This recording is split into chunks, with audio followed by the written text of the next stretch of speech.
Hi guys, এই মুহূর্তে আপনাদের কাছে আরেকটি প্রশ্ন জেগে উঠতে পারে, কারণ অনেকের মনে অনেক প্রশ্ন উঠছে যে দাদা আমরা প্রফিট শেয়ারিংয়ের অ্যামাউন্টটাকে কেন ট্রান্সফার করতে পারছি না আপনাদের ওয়ালেটের মধ্যে, যেটা অন্য কেউ পারছে, কেন আমরা পারছি না। অ্যাকচুয়ালি এখানে দুটি পজিশন রয়েছে। এইচডিএফএক্স গ্লোবাল এই মুহূর্তে ওল্ড ওয়ার্কিং ব্যালেন্সটার ওপেনটা করেছে, কিন্তু যারা অলরেডি প্রফিট শেয়ারিং উইথড্রল করতে রিকোয়েস্টে পাঠিয়ে দিয়েছিল ওদের কিন্তু অপশানটা ওপেন করার কথা ছিল, কিন্তু সেটা কিন্তু ওপেন করেনি।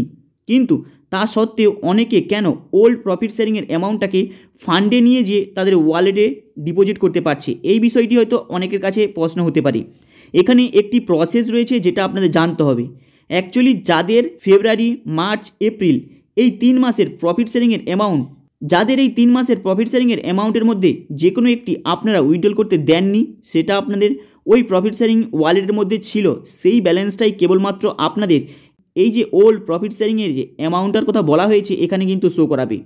যদি আপনারা না দিয়ে থাকেন তাহলে এখানে শো করাবে, যদি আপনারা অলরেডি রিকোয়েস্টে পাঠিয়ে দিয়েছিলেন তাহলে কিন্তু আপনাদের এই প্রফিট শেয়ারিংয়ের অ্যামাউন্টটি ওল্ড যে প্রফিট শেয়ারিংয়ের যে অপশানটা রয়েছে, যখনই আপনারা আপনাদের আইডিটাকে ওপেন করার পর ট্রান্সফারে যাচ্ছেন সেখানে কিন্তু শো করাবে না।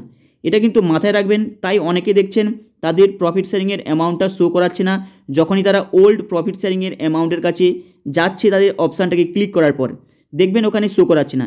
এটা মাত্র তাদেরই শো করাবে যারা প্রফিট শেয়ারিং উইথড্রল করার জন্য রিকোয়েস্টে পাঠায়নি।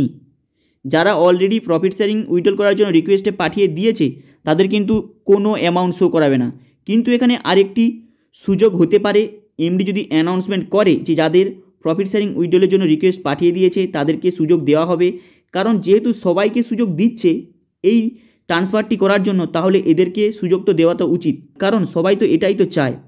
চলুন তাহলে এরপরে ওয়ার্কিং ব্যালেন্সকে দিয়ে আপনাদের বুঝাই, তাহলে আপনারা খুব ইজিলি বুঝতে পারবেন। দেখুন, আপনারা যখন এই 3 মাসে প্রফিট শেয়ারিং উইথড্রল করেছিলেন সেখানে কিন্তু ওয়ার্কিং ব্যালেন্স উইথড্রল করার জন্য অপশানটা ছিল না।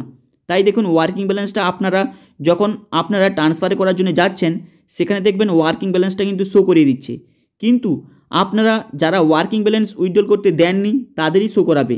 আপনারা প্রত্যেকেই জানেন ওয়ার্কিং ব্যালেন্স উইথড্রল করার অপশানটা ওপেনই ছিল না, তাই আপনাদের প্রত্যেকের ওয়ার্কিং ব্যালেন্স শো করাচ্ছে।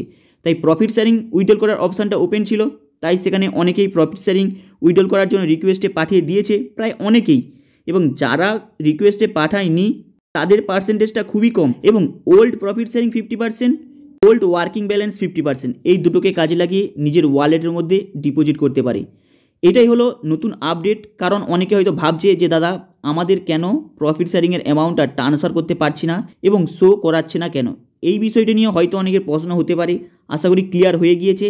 যাদের রিকোয়েস্টে পাঠিয়ে দিয়েছেন তারা কিন্তু পাবেন না। যদি এই সন্ধ্যে 7টার মধ্যে এই অপশানটা ওপেন করার কথা রয়েছে, যদি ওপেন করে তাহলে আপনারা প্রত্যেকে পারবেন, না হলে আপনারা কিন্তু পারবেন না। যারা প্রফিট শেয়ারিং উইথড্রলের রিকোয়েস্টটা পাঠায়নি তারাই কেবলমাত্র এখানে ট্রান্সফার করতে পারবেন। কিন্তু আগের যে প্রফিট শেয়ারিং উইথড্রলের রিকোয়েস্টটা পাঠিয়ে দিয়েছেন সেখানে কিন্তু ক্যান্সেলের অপশানটা অলরেডি সরে গিয়েছে। তাই আপনারা এই ওল্ড প্রফিট শেয়ারিংয়ের অ্যামাউন্টটাকে কাজে লাগাতে পারবেন না যারা অলরেডি রিকোয়েস্টে পাঠিয়ে দিয়েছেন। হাই গাইস, আপনাদের এই আপডেটটা কেমন লাগলো লাইক অ্যান্ড সাবস্ক্রাইব করে দেবেন। চলুন দেখা হবে আবার নেক্সট ভিডিওতে।